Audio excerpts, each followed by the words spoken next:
Quick revision part 1 of 4। ये semester 5 जो 75-25 pattern है आपका मुंबई यूनिवर्सिटी का, सब्जेक्ट सीपीटीसी और लिमिटेशन एक्ट। टोटल 4 मॉड्यूल्स है इसके पूरे सिलेबस में। मॉड्यूल 1 हम कर रहे हैं जो कि एक इंपॉर्टेंट मॉड्यूल है, welcome to log in with Keshav LGK की। और उसके बाद हम ये जो 4 टोटल जो पहला मॉड्यूल है 4 में से, इसमें टोटल 5 इंपॉर्टेंट टॉपिक्स है जो कि हम देख रहे हैं। और इसमें जो पहला है डेफिनेशन, और उसके बाद की कॉन्सेप्ट्स है, उसके बाद लीगल टर्मिनोलॉजी फाउंडेशन जो डेफिनेशन 1 में है। की कॉन्सेप्ट है जो कि आपका race sub जुडाइस, res judicata, set of और काउंटर क्लेम। ये छोटे छोटे जो कॉन्सेप्ट्स है, इंपॉर्टेंट कॉन्सेप्ट है बट CPC के। Essentials of A suit, fundamental requirement of filing a legal suit. और उसके बाद cause of action and jurisdiction और टाइप्स ऑफ जुरिस्डिक्शन क्या है CPC में हम देखेंगे। Place of suing the suit, sewing यहाँ पे जो केस जो फाइल होता है वो सारी चीज़ें हम देखने जा रहे हैं। शुरू से लास्ट तक जरूर देखिए जिससे कि पूरा आपको ये सिलेबस में क्या क्या इंपॉर्टेंट पॉइंट्स है वो समझ में आ जाए स्टूडेंट्स। तो सबसे पहले देखते हैं कोर टर्मिनोलॉजी इसकी। इसमें जैसे कि आपको पता है कि टोटल सेक्शंस, ऑर्डर्स और रूल्स में ये डिवाइडेड है 1908 का CPC। तो टोटल जो इसमें सेक्शंस है 158। तो टोटल सेक्शंस इसमें जो 158 है, और ये डिवाइडेड इनटू 2 पार्ट्स है एक्चुअली। जो दूसरा पार्ट है उसमें एक ही सेक्शन है 159 जो कि रिपील हो गया है। तो total section 1 to 158 covers the general principle and procedure। General principle, procedure, substantive aspect of the procedural law ये जो कवर करता है। उसके बाद आपका आता है orders and rules. Total 51 orders है, और ये सेक्शंस के बाद आते हैं टोटल, जिसके अंदर वो बताता है कि उसका प्रोसीजर क्या होगा। कि जैसे ये कोई भी चीज़ है, जैसे अपील बताया तो अपील का प्रोसीजर क्या होगा। उसके बाद न्यूमरस एसोसिएटेड रूल्स, हर ऑर्डर्स के अंदर एक रूल्स होते हैं, और रूल्स ये बताता है कि उसमें पेपर वर्क क्या क्या होगा अगर उस सेक्शन के थ्रू, उस ऑर्डर के थ्रू। तो ये जो पेपर वर्क की ज़्यादातर फॉर्मेलिटीज़ है जो ऑर्डर्स के अंदर होते हैं, उसको बोलते हैं आप रूल्स, या रूल्स किस तरह से होंगे। The other order provides detailed procedure guiding the civil litigations.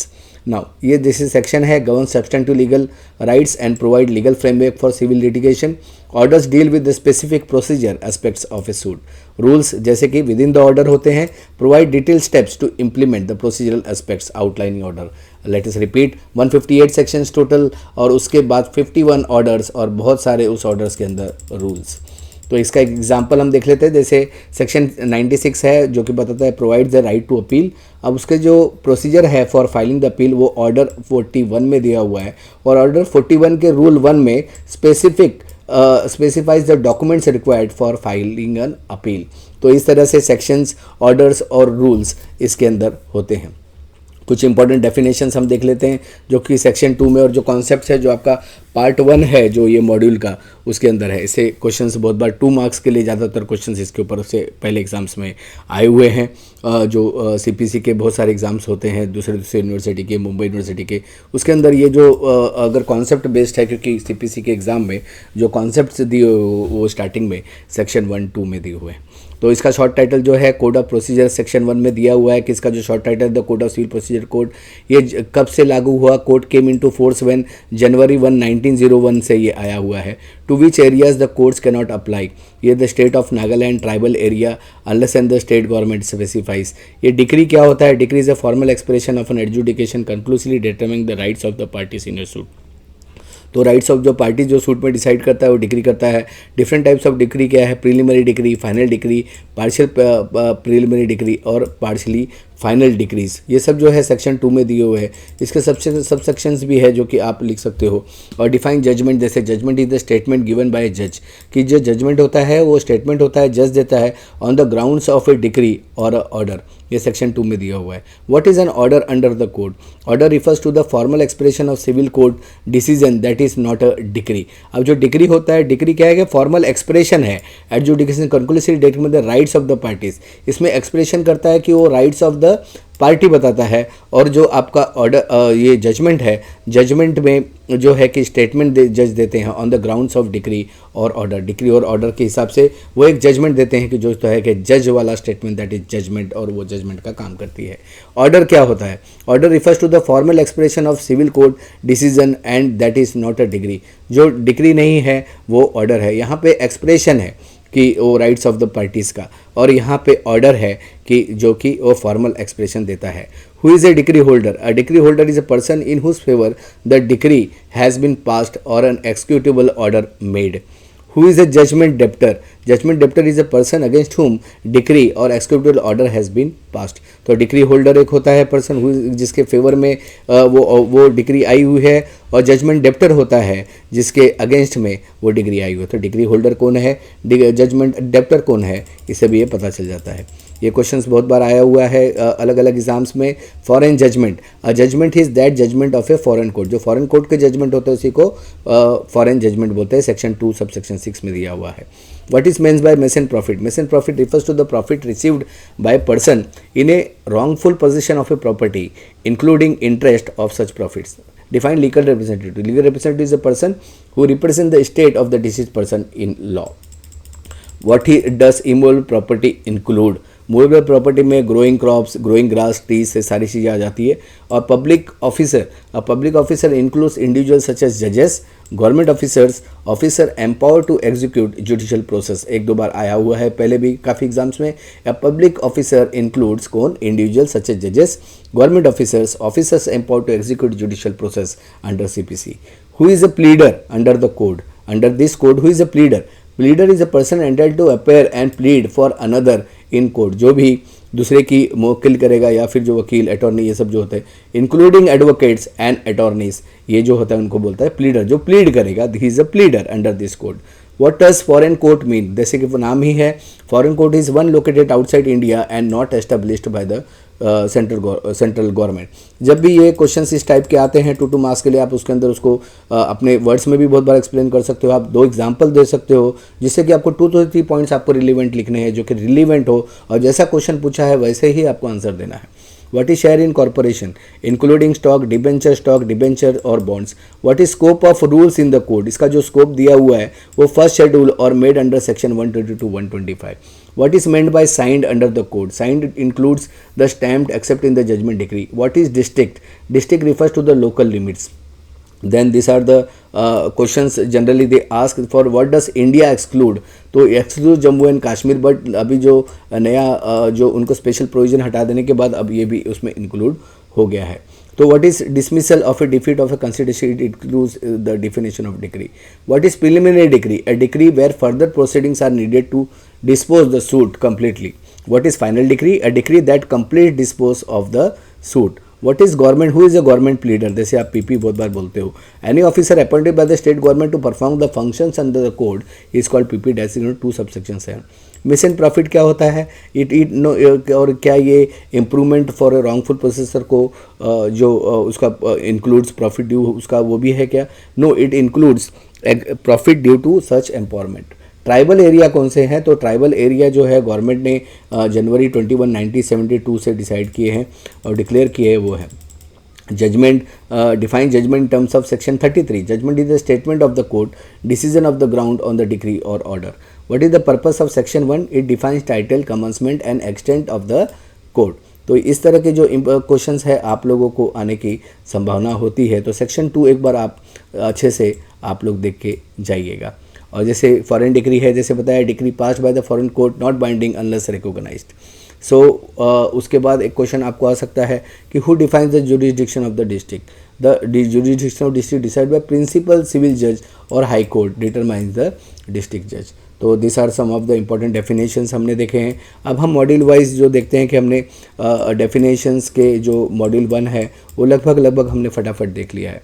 अब दूसरा जो आपका मॉड्यूल है, मॉड्यूल में जो पार्ट है वो की कॉन्सेप्ट है रेस सब जुडाइस क्या होता है, रेस जुडिकेट क्या होता है, सेट ऑफ क्या होता है, क्वांटम क्लेम क्या होता है, ये हम देखने की कोशिश करेंगे। रेस सब जुडाइस मतलब कि आप एक टाइम पे 2 क्रीज पे बॉलिंग एक ही टाइम पे नहीं कर सकते, मतलब 2 केस आप पैरेलली नहीं चला सकते।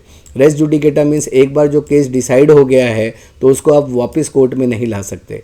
सेट ऑफ मीन्स कि कभी कभी क्या होता है, जो डिफेंडेंट होता है उसके ऊपर 1 लाख का क्लेम है तो डिफेंडेंट ये बोल सकता है कि इस केस में जो रिलीवेंसी है और जिसके लिए मुझे दावा किया जा रहा है उसकी वजह से मुझे 50,000 का पहले नुकसान हुआ है उसी केस में, तो वहाँ पे वो जो उसको बैलेंस करने का, पैसे बैलेंस करने का सेट ऑफ क्लेम में वो होता है। काउंटर क्लेम मीन्स अगर क्लेम किया हुआ है तो उसके काउंटर कैसे करेंगे, हम बहुत डिटेल में अभी देखते हैं कि एग्जैक्टली ये स्टेप बाय स्टेप क्या है करके। रेस जुडाइस जो है सेक्शन 10 ऑफ CPC में दिया हुआ है। सेक्शन 10 में इसका मीनिंग है res sub judice means that no court shall produce with the trial of suit in the matter is issued is directly and subsequently the same है, प्रीवियसली इंस्टीट्यूटेड है, pending between the same parties in a competent court. The objective is to avoid multiple proceeding on the same issue and prevent conflicting judgment. इसके essential देख लेते क्या है. इसके सबसे पहला एसेंशियल जो two suit must B filed. One previously instituted suit must already be pending. Another suit must be filed subsequently. The matter issue must be directly and subsequently the same. The primary dispute in both the suits must be identical. Means identical होने चाहिए, two suits होने चाहिए. Suit must involve the same parties. Both suit must be between the same parties and their legal representative. The party suit must be the court of the competent jurisdiction. This court where the earlier suit is pending must have the authority to decide the matter. इसके example देख लेते हैं क्या क्या है कि जैसे suit of partition of a family property is pending in one court, similarly suit filed in another court will be stayed. Means इसमें रेस्ट जुडाइस में वो आ जाएगा. The dispute over the validity of partnership agreement filed in two courts और two different court, ये भी उसमें आ जाएगा. एक case challenging the title of the property pending in one court while another court is approached for related disputes of ownership. This are the examples. उसमें कुछ cases हम देख लेते हैं जो सेक्शन 10 रेस सब जुडाइस के ऊपर है कि national institute of mental health versus Parameshwara. Supreme court ने इसमें बताया कि section 10 prevents parallel proceeding to avoid conflicting judgment and judicial inconsistency. Manohar Lal Chhapra versus Raj Bahadur. इस केस में कोर्ट ने यह बताया कि res sub judice is mandatory and bars the trial of the subsequent suit. Janak Amal versus Ramaswamy में ये हुआ the court held that the subject matter of the suit must be identical for section 10. तो this was that. Now let us see res judicata. जैसे कि आपको बताया है कि ऑलरेडी, और ये एक मैक्सिम आता है, no person shall be vexed twice for the same cause, that is निमो डेबिट बिस वैक्सीरिया प्रो अब एडम कल्सर. Res judicata means a matter already decided by a competent court cannot be re-agitated in the matter another court. It ensures that the finality of the judgment, the judicial economy, prevent the repetitive litigation. The doctrine is based on the maxim no person shall be vexed twice for the same cause. Meaning आइए देखते हैं इसके essential क्या है as per section 11. इसमें जो सबसे पहला एसेंशियल है कि ये previous suit must have been decided. The earlier case must have been heard and finally decided. The issue must be directed and subsequently the same. The crux of the matter is both the suit must be identical. दोनों identical होने चाहिए, इसका ये crux है. The parties in both the suit must be same and their representative. Both suit must involve the same litigants and their legal representative. The court has decided the earlier suit must have had jurisdiction. The earlier decision must come from the court competent to adjudicate the matter. इसके examples भी हम देख लेते हैं. Example जैसे है कि dispute over ownership of a property. एक ओनरशिप का प्रॉपर्टी का डिस्प्यूट है जो कि पहले ही previous suit cannot be decided है, तो previous suit cannot be reopened in a subsequent suit. If the suit is eviction is dismissed for non payment of rent, the same grounds cannot be raised again in a new suit. Means एक बार अगर case decide हो गया तो return आप उसको नहीं कर सकते. यही रेस जुडिकेटा का कॉन्सेप्ट है. A bill declared invalid in a prior suit cannot be contested again on the same ground. This is what the things are. Let us say the some of the कुछ case law देख लेते हैं. दरियो state of Uttar Pradesh 90 जो case है.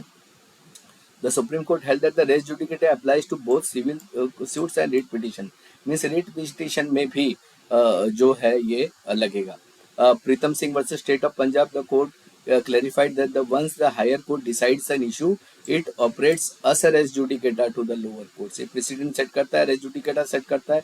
Already higher court ने भी decide कर लिया तो लोअर कोर्ट में इसको वापस चालू नहीं किया जा सकता. शिवधर सिंह वर्सेस दरियो कुमार में the court held that the erroneous judgment in the previous suit is still binding under the res judicata unless challenged through the appeal or revision. This explanation incorporates the statutory section 11 जो हमने देखा है, इसका explanation देखे और example भी हमने देखे. आइए देखते हैं नेक्स्ट कॉन्सेप्ट जिसको आप कहते हो सेट ऑफ, जिसको ऑर्डर 7 और रूल 6 में दिया हुआ है. ऑर्डर प्रोसीजर है और रूल 6 जो उसका पेपर वर्क उस प्रोसीजर का. सेट ऑफ जो है कि what is given under this, तो ये प्रोवाइड्स करता है डिफेंडेंट को सूट क्लेम करने को. Set off against the plaintiff demand if certain conditions are met. The rule allows the defendant to present a counter claim to reduce and nullify the plaintiff's monetary claim. इसमें बहुत चीजें आपको important करना है. ये money से based ज्यादा होता है. सेट ऑफ मॉनेटरी क्लेम इसमें होता है ज्यादातर. Set off allows the defendant to claim adjustment of a डेप्ट और liability owed by the plaintiff. अगर प्लेंटिव को कुछ डेप्थ या लायबिलिटी वो ओन करता है तो ये सेट ऑफ करने उसमें बोलता है to the defendant against the plaintiff claim. In judicial economy by adjudicating both claims in a single suit rather than requiring a separate suit. अब इसके essentials क्या है वो हम देख लेते हैं. सबसे पहला जो essential है, the claim must be ascertained sum. The amount claimed a set of must be fixed and not contingent or uncertain. The amount must be legally revocable. The defendant's claim must be based on the legally enforceable debt or obligations. It should not exceed the pecuniary jurisdiction of the court.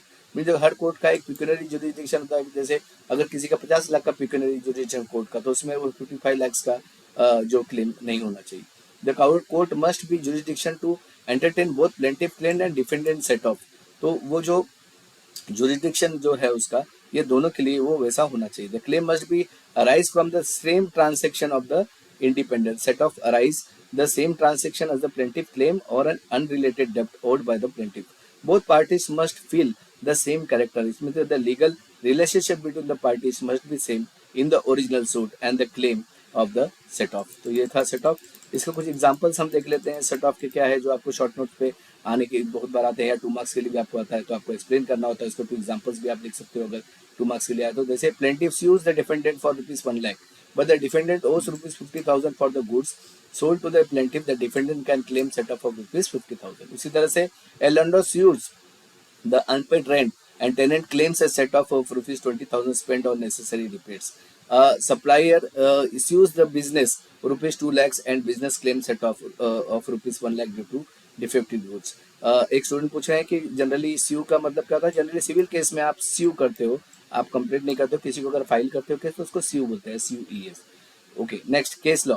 Union of India versus Karamchand Thapar. इस case में क्या था, Supreme Court held that the set off the legal defence and must be pleaded in the written statement and the first opportunity. It was held that the valid set of amount claim must due and legally recoverable from the date of the suit. Kedarnath के case में ये हुआ था. इस तरह से कुछ case laws भी आपको एग्जाम में लिखने हैं, एग्जाम्पल्स लिखने हैं, उसका कॉन्सेप्ट लिखना है, तब तो वो क्लियर हो जाता है. काउंटर क्लेम में ऑर्डर जो 8 है, rule 6A. What is given in the order 8 rule 6A of the CPC. इसकी मीनिंग है counter claim is claim made by the defendant against the plaintiff. ये काउंटर क्लेम जो है डिफेंडेंट करता है against plaintiff for in the same suit. It is bordered that the scope of the set-off can be based on the different independent cause of action, provided it is legally valid, enforceable. The counterclaim essential act as a cross suit. ये cross suit की तरह, cross complaint की तरह, cross suit की तरह, cross claim की तरह ये काम करता है. और जो सेट ऑफ है उसमें खाली फाइनेंस होती है. इसमें फाइनेंस से लेकर जो भी लीगल राइट्स है, लीगल वैलिडिटी है, उसके एनफोर्सिबिलिटी पे वो इसके अंदर आता है काउंटर क्लेम में. तो इसके एसेंशियल्स क्या देख लेते हैं. तो counter claim must be against the plaintiff. The claim must be directed towards the original plaintiff and not the third party. It must be legally valid and enforceable claim. The counterclaim must arise from the cause of action that recognized under the law. It can be filed after the filing of the suit. This counterclaim can be set up before or after the filing of the written statement, but must compulsorily with the procedural rules. The cause of action can be cure before or after the suit is filed. The defendant claim can arise before और during the pendency of the suit. ये जो इसका important part है जो counter claim का. But it must be return the time permitted and the filing of the defence. इसका जो counter claim treated as a plaint, the counter claim is governed by the rules applicable to a plaint including requirement of proper. इससे examples देख लेते हैं. A plaintiff sues the defendant for defamation and the defendant counter claims the damages for the malicious prosecution. तो ये counter claim में आएगा. ए landlord sues the tenant for eviction. उसको बोला कि खाली करो, और tenant counter claim the damages due to the breach of maintenance obligation, तो भी ये काउंटर क्लेम में आएगा. A supplier sues the payment of the goods and the defendant जो इसमें है जिसको स्यू किया उसने counter claim for the loss due to defective delivery, then also it will come under the counter claim. तो this were some of the examples of the counter claim. Case law को देख लेते थे. Supreme Court held that the counter claim is a independent cause of action and can be decided by even the original suit is dismissed. Kewal Chand Meenani में क्या हुआ था, the court emphasize that the counter claim must meet all procedural requirement of a plaint and is not dependent on the outcome of the original suit.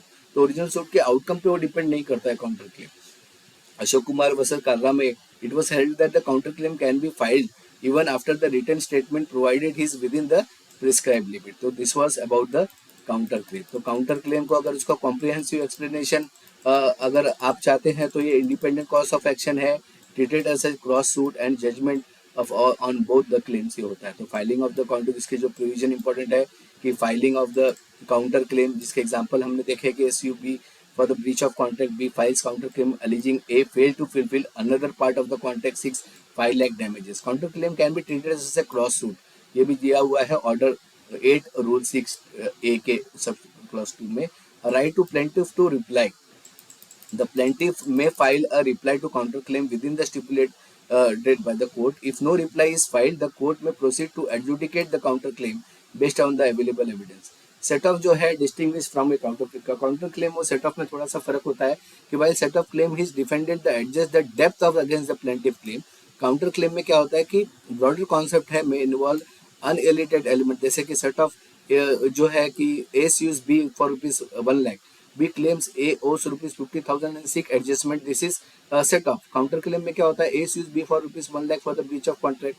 B files a counter claim ₹2 lakh alleging the defamation by A. तो this is counter claim. Along with the financial losses और financial adjustment, इसके अंदर क्या होता है कि जो उसका लीगल लॉस हुआ है उस पर भी वो क्लेम करता है, उसको बोलते हैं काउंटर क्लेम. तो courts jurisdiction in counter claim क्या होता है कि entertain counter claim both pecuniary and territorial jurisdiction. इसके अंदर दोनों आ जाता है, पिक्यूनरी भी और टेरिटोरियल में. In case of set off खाली पिक्यूनरी. काउंटर क्लेम में not to prejudice dismissal of the suit. तो ए सूट ऑफ रिकवरी जैसे 10 लाख है डिसमिस किया.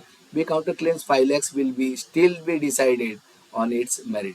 Withdrawal of the counter claim के बारे में, counter claim may be withdrawn by the defendant but can not be refiled unless the courts grant permission. Final judgment of the counter claim जो होता है वो addressing both the original suit and the counter claim in a single proceedings. इसके कुछ illustration अगर आपको देखना है तो जैसे ब्रीच ऑफ कॉन्ट्रैक्ट है A and B sues B non payment of 5 lakh under the contract. B sues counter claim alleging A supplied defective good seek ₹5 lakh. जैसे लैंड डिस्प्यूट है, A sues B trespass of the land and B files counter claim asserting that the dispute land and the seeks declaration of the title. उसी तरह से defamation का example जैसे कि हमने पहले देखा है.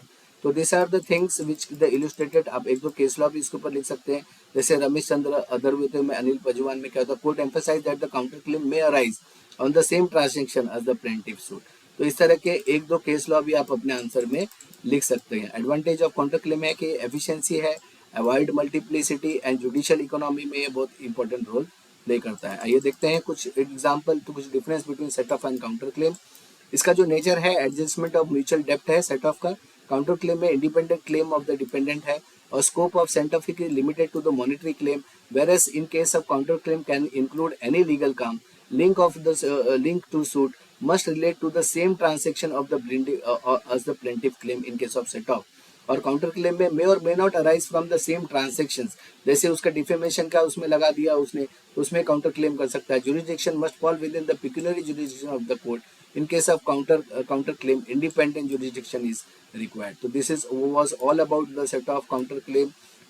हमने अभी ये जो कॉन्सेप्ट है रेस सब जुडाइज देख लिया कि पैरेलल आप केस नहीं कर सकते सेम चीज़ में. रेस जुडिकेटा जैसे एक केस आपका पहले हो गया तो दोबारा नहीं आप कर सकते. सेट ऑफ में जैसे कि आपका जो खर्चा है वो किस तरह से एडजस्ट करना है कि वो सेट ऑफ करने के लिए मांग करता है defendant. Counter claim against the plaintiff by a defendant, ये सारी चीज़ें हमने देखी जहाँ पे पिक्यूनरी और टेरिटोरियल जुरिडिक्शन भी लगता है. एसेंशियल्स ऑफ ए सूट, इसका नेक्स्ट टॉपिक जो है हम देखते हैं अभी कि एसेंशियल्स ऑफ सूट और इसके ऊपर जो बहुत बार फुल लेंथ भी क्वेश्चंस आते हैं, शॉर्ट भी आते हैं. टू और more parties plaintiff and defendant इसके अंदर है. प्लेंटिफ कौन होता है, who brings the suit. Defendant कौन होता है, against whom the suit is brought. Both must have the legal standing for the to be suit. Example breach of contract scenario देखिए. Mister A enters into contract of mister B for the supply of 100 units of machinery. Mr. B fails to deliver the machinery on the agreed date. Sujit, Mr. A files a suit against Mr. B defendant for the breach of contract, seeking damages for the loss caused by the non-delivery. In this case, the plaintiff is aggrieved party whose rights is infringed, while the defendant is the one responsible for the alleged breach. अभी जैसे जो पहला चीज आपको जो इसमें याद रखना है कि एसेंशियल ऑफ सूट में वहां पे दो पार्टीज होनी चाहिए, प्लेंटिफ और डिफेंडेंट. इसका आप एग्जांपल भी दे सकते हैं इसके अंदर कि प्लेंटिफ कौन होगा और डिफेंडेंट कौन होगा. उसके बाद जो सेकंड इंपॉर्टेंट होता है जो कि अगर सूट है तो होता है कॉज ऑफ एक्शन. तो इसमें जो जो चीज़ें लगेगी वो पहले देख लीजिए कि 2% होना जरूरी है, कॉज ऑफ एक्शन, उसके बाद जुरिस्डिक्शन, फिर रिलीफ क्लेम्ड और फिर इंस्टीट्यूशन ऑफ सूट कैसे होगा और फिर उसके बारे में ही वो सूट जो है कि सूट माना जाता है, उसको एसेंशियल की कैटेगरी में आ जाता है. कॉज ऑफ एक्शन, दो पार्टी तो है, उसके बाद cause of action refers to the set of facts give rise to legal claim. Legal claim के लिए जो ट्रिगरिंग पॉइंट था, जो सेट ऑफ फैक्ट था कि it established why the plaintiff is approach to the court relief. इसका example देख लेते हैं कॉज ऑफ एक्शन का। Mister X owns a plot of land, इसके पास एक प्लॉट ऑफ लैंड है एक्स के पास, इसका नेबर है मिस्टर वाई उसका नेबर है, encroaches upon part of her land and builds a wall. So this is the here the wall जो है वो कॉज ऑफ एक्शन है। यहाँ Sujit, mister X files suit seeking removal of the encroachment and restoration of her property. Here the cause of action क्या है, the encroachment by mister Y जो encroachment कर रहा है उसके लैंड में, वो कॉज ऑफ एक्शन है which violates the X legal right of her property. This is cause of action. तो सूट के लिए क्या जरूरी है, सबसे पहले दो पार्टी का होना जरूरी है, उसके बाद कॉज ऑफ एक्शन का होना जरूरी है, और फिर आता है जुरिस्डिक्शन जो कि होता है पावर कोर्ट का। अब उसमें क्या होता है, कोर्ट का जुरिस्डिक्शन होता है कि subject matter of the judicial specialised court, example family court है और मैट्रिमोनियल कोर्ट है तो उसका जुरिस्डिक्शन, पिक्यूनियरी जुरिस्डिक्शन हमने ऑलरेडी डिसाइड किया, डिस्कस किया है। टेरिटोरियल जुरिस्डिक्शन, ये जुरिस्डिक्शन होना चाहिए। जैसे सुनील देखते हैं कि mister C resides in Mumbai, lends 5 lakh rupees to D, resides in Pune, mister D defaults on payment, mister C files a suit of recovery in Mumbai as the loan agreement was executed in Mumbai. In this example, Mumbai courts have a territorial jurisdiction and the pecuniary jurisdiction within the court. तो this दो उसके बाद jurisdiction का होना जरूरी है। तो suit के लिए क्या जरूरी है, दो प्लेंटिफ और डिफेंडेंट का होना जरूरी है, और उसके बाद जो है कि कॉज ऑफ एक्शन का होना जरूरी है, जुरिस्डिक्शन का होना जरूरी है। उसके बाद आता है कि आपका रिलीफ क्लेम्ड और institution of the suit. Relief claim में the plaintiff must specifically state the relief में they seek from the court. Relief can be in the form of damage, injunction, declaration or specific performance. Example देख लेते हैं, Mr. E owns a residential house next to factory owned by Mr. F. The factory releases toxic fumes that affects Mr. E's health and property.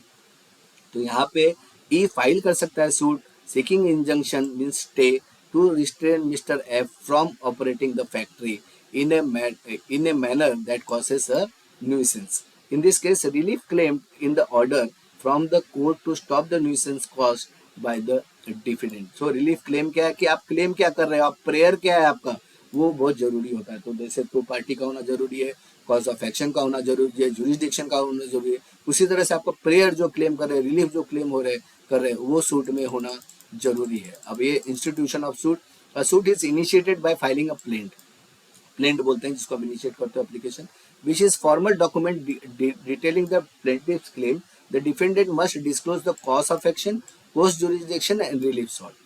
Example, employment dispute है, Mr. G, an employee is wrongfully terminated by her employer company Delhi. She files a suit in Delhi court for reinstatement and back wages. Here plain details क्या है, cause of action क्या है, wrongful termination, jurisdiction the company office and the place of termination that is in Delhi, relief sought क्या है, reinstatement of compensation। तो ये कोई भी institution of suit है उसके अंदर आपको जो प्लेंट आप दाखिल करते हो उसमें cause of action होना जरूरी है, आपका jurisdiction होना जरूरी है और relief sought होना जरूरी है। इसके एग्जांपल हम देख लेते हैं, breach of contract, mister X sues mister B for non delivery of machinery, property dues mister X sues mister Y, encroachment on land, recovery of money mister C sues D in Mumbai for loan repayment, injunction के case में जैसे cause of factory fumes ये हमने देखा, employment dispute. तो इस तरह से हमने ये पूरा देख लिया है।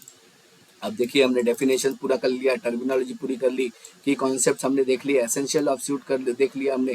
अब हम देखते हैं कॉस्ट ऑफ एक्शन और उसके बाद हम देखेंगे प्लेस ऑफ सुइंग, जो कि आपका around 25% of the syllabus cover करता है, जो कि आपको 15 से 20 से 25 मार्क इसके ऊपर आपको एग्जाम्स में आने की संभावना हो सकती है। कॉस्ट ऑफ एक्शन, जैसे cause of action refers to the bundle of the fact circumstances to entitle person seek legal remedy and without valid cause of the suit cannot be initiated. जैसे cause of action हमने अभी already देखा है, अब हम इसको detail में देख रहे हैं एग्जाम्पल के साथ। ब्रीच ऑफ कॉन्ट्रैक्ट के केस में, टॉर्टियस लाइबिलिटी के केस में, प्रॉपर्टी डिस्प्यूट के केस में, और उसके बाद पार्टीशन ऑफ द प्रॉपर्टी या फिर डिफेमेशन के केस में कॉस्ट ऑफ एक्शन कैसे होता है। जैसे ब्रीच ऑफ कॉन्ट्रैक्ट में आप देखिए, A agrees to sell 100 tons of the wheat to be but fails to deliver. वो बोलता है, कॉन्ट्रैक्ट करता है, एग्री करता है कि मैं 100 टन आपको भेज दूंगा व्हीट, लेकिन डिलीवर नहीं करता। Bills files a suit of damages. ये कॉज ऑफ एक्शन क्या होगा, failure to deliver the agreed quantity of wheat is the cause of action. उसी तरह टॉर्टियस लाइबिलिटी, किसी ने बी ए ने जैसे डैमेज कर दिया किसी के कार को, ठीक है, due to negligence of B, B sues A for the cost of the repair. ठीक है। अभी कॉज ऑफ एक्शन क्या है, A's negligent causing damage to the B's property. Property dispute है, जैसे सी एनक्रोच करता है डी के लैंड पे, तो डी फाइल करता है उसके पोजेशन के लिए, उसको हटाने के लिए, तो cause of action here is encroachment.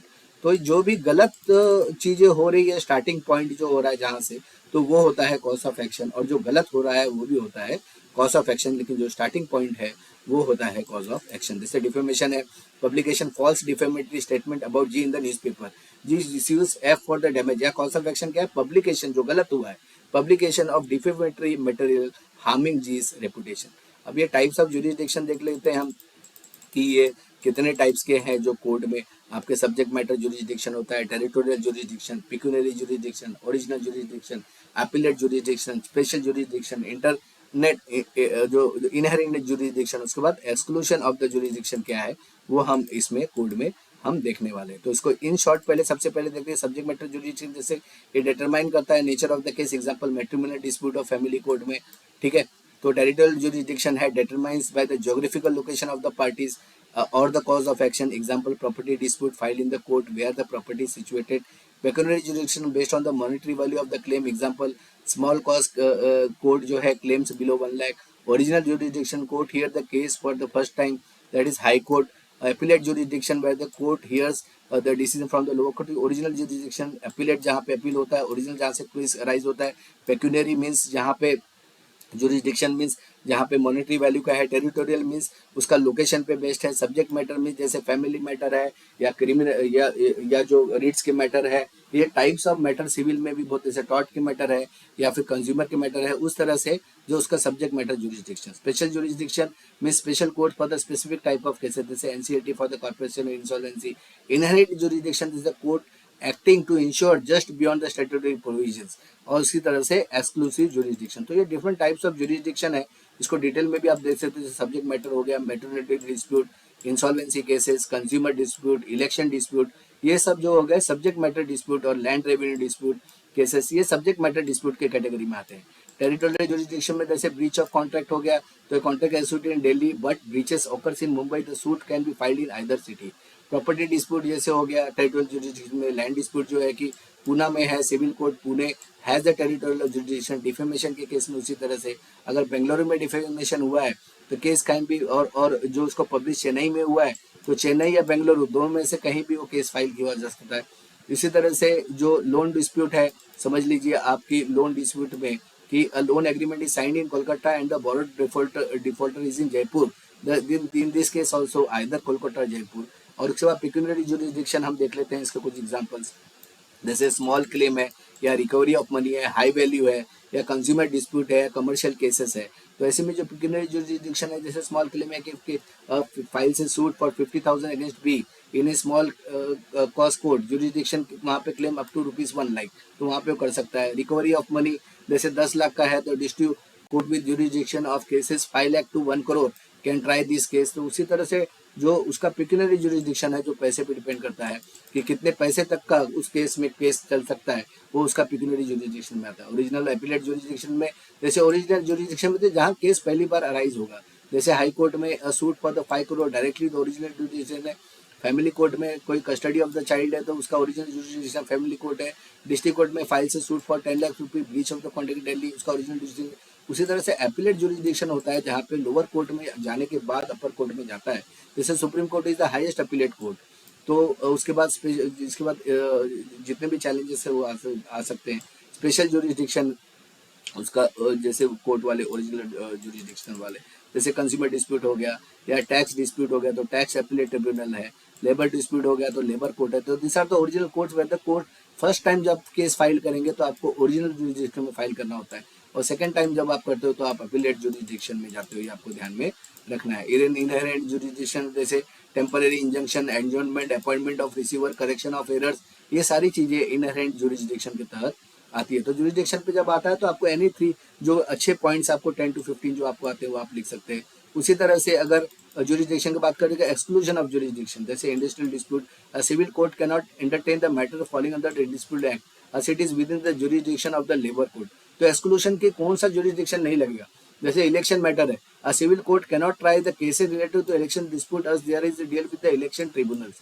Consumer forum है, that's a dispute between the buyer and seller can not be tried in a civil court if they fall within the jurisdiction of the consumer forum. तो ये exclusion jurisdiction, तो इस तरह से हमने different type of jurisdiction हमने देखे हैं, जहाँ पे सब्जेक्ट मैटर हो, टेरिटोरियल हो, pecuniary, original, appellate, special, inherent and exclusion, इस तरह के हम डिफरेंट जुरिडिक्शन हमने देखा है। तो अभी तक हमने डेफिनेशंस देख लिए कि concept, res judice, res judicata, set off counter claim, essentials of suit हमने देख लिया, टाइप्स ऑफ जुरिडिक्शन। अब हम देखते हैं कि इस जो मॉड्यूल का last topic that is place of swing.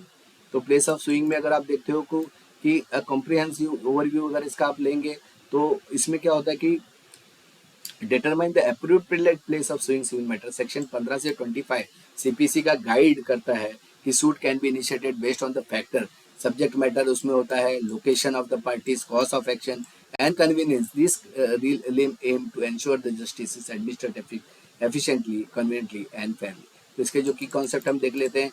Court in which the suits are to be instituted, the section 15 में दिया है, suit must be filed in the lowest competent court capable of trying them, ensure accessibility to reduce the burden on higher court.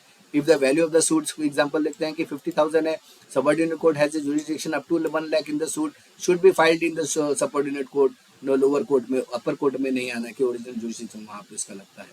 Suits recover relating to immovable property section 16 में दिया हुआ है, 15 में आपका initiate कहाँ होगा वो बताया है, 16 में relating to immovable property, suits recover the immovable property must be instead the court of the local limits where the property is situated, means जहाँ पे प्रॉपर्टी है वहाँ पे, जैसे recoverable of immovable property, partition movable, foreclosure है, determination of right of inheritance है। जैसे A file करता है suit recovery place of land located in Pune, the suit must be initiated in Pune. So this are the provisions when comes to section 16 17 में suit involving property multiple jurisdiction है, immovable property जैसे होगा span of multi, then the suit may be filed in any court within the jurisdiction of the property. Property spans Delhi and Noida जैसे uncertain jurisdiction, उसी तरह से section 18 में दिया हुआ है कि uncertain which court has jurisdiction over the property, the plaintiff can file the suit in any court that seems appropriate. Once the court records the uncertainty, the decree is binding on the property and wholly in the jurisdiction. उसी तरह से suit for compensation of wrongs to a person of inimmovable property section 19 में है, suit related to wrong asserting person of movable property where the wrong occurred, where the defendant resides, carries the business or work है section 19 में दिया हुआ। जैसे car accident हो गया occurs in Chennai involving parties of the Bangalore, the plaintiff can file the suit in the Chennai or the Bangalore. Other suits based on the defendant resident cause of action section 20 में दिया हुआ है कि for suits not covered by section 16 to 19, the place of suing depends upon defendant's resident. The suit can be filed where the defendant resides, carries on business or work again. Cause of action, the suit can only be filed where the cause of action wholly or partially arises. In case of the resident, the suit based on the defendant resident cause of action, that is section 20. अब इसमें क्या था, जैसे example देखिए कि एक contract ही signed in Delhi, breached in Mumbai, कि उसका जो कॉन्ट्रैक्ट ब्रेक किया गया मुंबई में, the defendant reside in Kolkata, तीनों अलग अलग चीजें अलग अलग जगह पे हुई है, तो the suit can be filed इन दिल्ली, मुंबई और कलकत्ता, या तो उनके एग्रीमेंट में स्पेसिफिकली अगर लिखा है कि where the case will be filed. Objection to the jurisdiction section 21, objection to the jurisdiction may arise at the earliest opportunity before framing the issues. The failure to object promptly may result in waiver unless that is considered a failure. Example इसका है, a defendant does not raise an objection regarding the pecuniary jurisdiction of the court at the trial stage. तो फिर appellate court will not entertain the objection unless there is evidence of the injustice. So this is the objection to the jurisdiction. तो अभी जैसे section 21A है, no suit can be initiated to challenge validity degree based on solely on the objection regarding the place of suing, the provisions prevents pre litigation promotes finality of the judgment. उसी तरह से section 22, the transfer of suit between the court, if the suit can be initiated in multiple courts, the defendant can request the transfer to the another competent court. इसका example हम देख लेते हैं, defendant residing Nagpur request the transfer to suit file in Mumbai to Nagpur for convenience. Application to transfer section 23 देता है। 24 power, general power of transfer है कि high court के पास जैसे और डिस्ट्रिक्ट कोर्ट के पास can transfer withdraw any case at any stage either on the applicant or suo motu. उसी तरह से district court transfer family dispute case from the subordinate court to another fair trial court. Section 25 supreme court का power बताता है to transfer की the supreme court में have the transfer case from the one state to another in the interest of the justice. तो इस तरह से जैसे प्लेंटिफ केला में अगर रिक्वेस्ट करता है सुप्रीम कोर्ट को कि उसका केस दिल्ली में ट्रांसफर करे साइटिंग है रिलेवेंट केस लॉ, तो वो किया जा सकता है। एग्जाम्पल प्लेस ऑफ सुइंग के बारे में, जैसे immovable property recovered encroach land in Chennai suit in Chennai court. उसी तरह से मूवेबल प्रॉपर्टी में car damage in Hyderabad suit in Hyderabad court. Recovery of the plaintiff wrongfully taken to Bengaluru suit Bengaluru court. इस तरह से वो किया जा सकता है। इसका कुछ इंपॉर्टेंट केस लॉस भी आपने अगर आया तो लिख सकते हैं, जैसे Kusum ingot versus alloy cause of action determines the territorial jurisdiction. हजारों केस है, उसमें से एक या केस आप लिख सकते हैं, जैसे एबीसी लमेंगा case versus agency upheld the validity of contractual jurisdiction. तो this is how the place of suing is determined as per section 15 to 25, ensures clarity, fairness in instituting civil suit by specific rules, movable, immovable, and movable property, personal wrongs, and reside cases. The CPC promotes convenience and judicial efficiency in this case. So this is what all about students. This module 1 we have seen the definition, key concept, essentials, cause of action, and jurisdiction and place of suing। शुरू से लेकर last तक आप इसको पूरा सुनिए, जिससे कि आपको ये अच्छे से आपके दिमाग में बैठ जाए और अच्छे से आप एग्जाम में पास हो जाए। All the best student to you all, best wishes to you all. जय हिंद, जय भारत।